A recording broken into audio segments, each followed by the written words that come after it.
This is Autoline Daily, the show dedicated to enthusiasts of the global automotive industry. Whoever eventually gets hired as the new CEO of Stellantis will have some big decisions to make. Most experts believe that it's too expensive to feed 14 brands, so some may have to go. Reuters reports Stellantis is only looking at resumes of executives who already have a plan for what to do with its brands. Otherwise, they're not the right candidate. So, the big questions become, what brands get merged and/or do they go away completely? Looking at it from a sales standpoint, Reuters has this great chart that shows that Alfa Romeo, Lancia, and DS contribute only 1% each to the company's total sales. Maserati is less than 1%, Chrysler and Dodge contribute about 3% each, while Fiat, Peugeot, Jeep, and Ram provide almost all the rest. Those smaller brands have fans all over the world, and it would be hard to see any of them go away. But that's what people said about Plymouth, Mercury, Saturn, Oldsmobile, and Pontiac. President Trump wants to slap 25% import tariffs on all imported vehicles to force automakers to start building more cars and trucks in the U.S. So, will it work? Right now, nobody knows. So, RFQ Insights created a baseline forecast for the next couple of years that looks at U.S. production and jobs and assumes that Trump does not slap on the tariffs and assumes he does not cut EV subsidies. The forecast says U.S. production will increase by 482,000 vehicles by 2027 and that manufacturing jobs in the industry will go up by 85,000. That's if Trump does nothing. And RFQ Insights says we can measure the impact of tariffs and the elimination of EV subsidies by comparing what actually happens to this baseline. India wants automakers to prioritize investment in EV production instead of the EV charging infrastructure. Last year, India launched a new policy to attract EV investment, and it says if a company pledges to invest at least $500 million in an EV factory, it can then import cars at a 15% tariff instead of 100%. But Reuters reports that India will only allow automakers to count 5% of their total EV investment towards the charging infrastructure, even if they spend more than that. That seems to be a slap at Tesla because it's probably about the only automaker that would build its own charging network there. Automakers in Europe face massive fines over CO2 emissions. Last week, 2 EV advocate groups sent letters to the EU urging it not to back off CO2 rules for this year. But now France is stepping up to the plate and is asking the EU to give automakers some more flexibility. Automakers say they face up to 15 billion euros in fines for missing CO2 goals this year alone, so France is proposing a bank borrowing system which would allow OEMs to average out their emissions over 1 to 2 years to meet the target. Currently, automakers must pool their emissions with companies that are compliant in order to avoid the fines. But that can be expensive, and France says it hurts the competitiveness of the European industry. The EU is expected to reveal its plan on CO2 rules in early March. Knowing that a little rain won't slow down your day. That's what really matters. Bridgestone Turanza Quiet Track tires. Confident control in wet conditions. It could be a rough sales year for Tesla. Volumes had already started slipping in all major markets around the world, and now Kalshi, a prediction market, forecasts that Tesla will deliver around 360,000 vehicles globally in the first quarter. That would be a 7% drop from last year, a 27% decline from last quarter, and the lowest level it's seen since Q3 of 2022. Things like the ramp-up of the new Model Y could help explain some of Tesla's recent performance.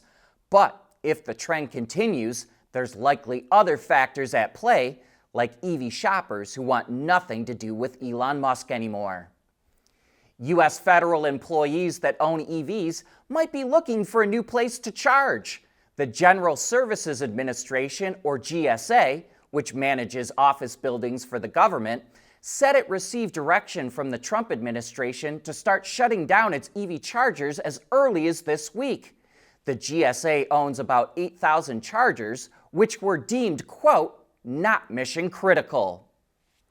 Just a few years ago, the thinking about electric cars was that it was best to have a dedicated EV platform built in a dedicated EV assembly plant. That would allow automakers to optimize both the vehicle and its manufacturing for the best efficiency.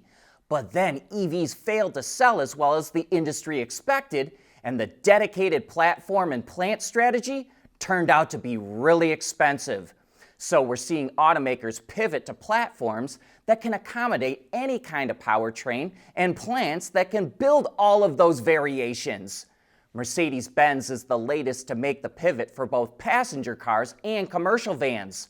On the van side, Mercedes has a platform called VAN Electric Architecture, or VAN.EA, and a variant called VAN Combustion Architecture, or VAN.CA, which will share 70% of their parts. And it's going to do the same thing on the passenger car side and will no longer use the EQ name as a separate brand for its new EVs.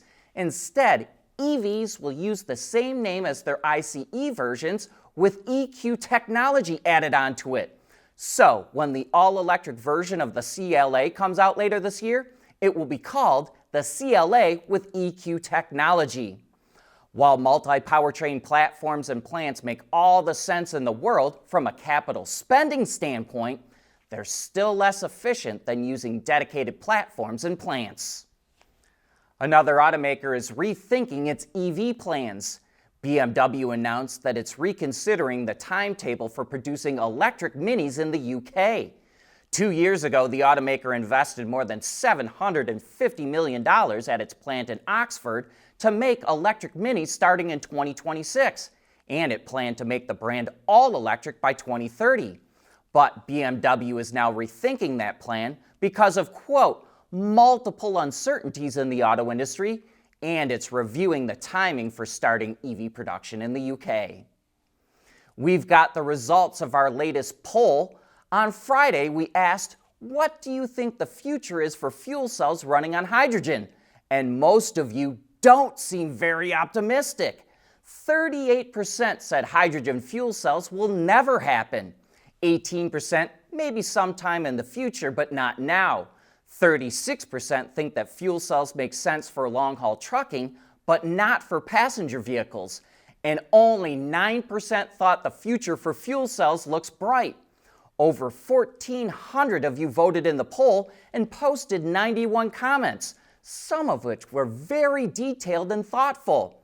The comments range from those in favor, like Mike F. 8639, who said, hydrogen is the most abundant element in the universe.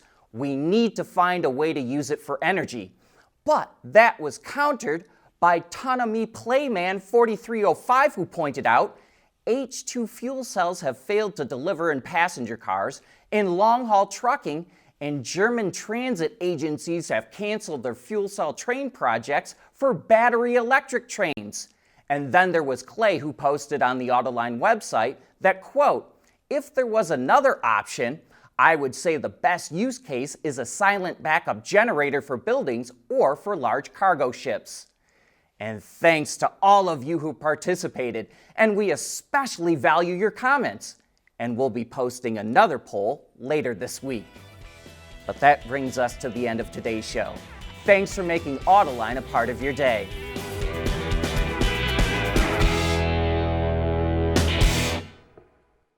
Autoline Daily is brought to you by Bridgestone, solutions for your journey. Intrepid Control Systems, over-the-air engineering boost your game. And by Teijin Automotive Technologies, the formula for better mobility. There's nothing wrong with heavy metal. Hey, lighten up. But with world-class composite material, Teijin Automotive Technologies makes vehicles lighter, safer, and more eco-friendly.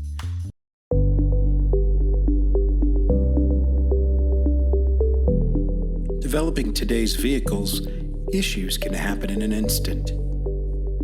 What good is knowing your problems without the data to solve them.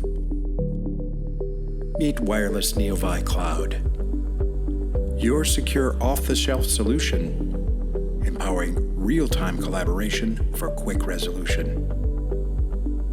With Wireless Neovi Cloud, your team can prevent issues before they can escalate. Driver communication data and remote diagnostics to analyze and resolve your problems using OTA, allowing your executives oversight throughout the process. Wireless Neovi Cloud, your vehicle update solution in production and on the road. Intrepid Control Systems, driven by your data.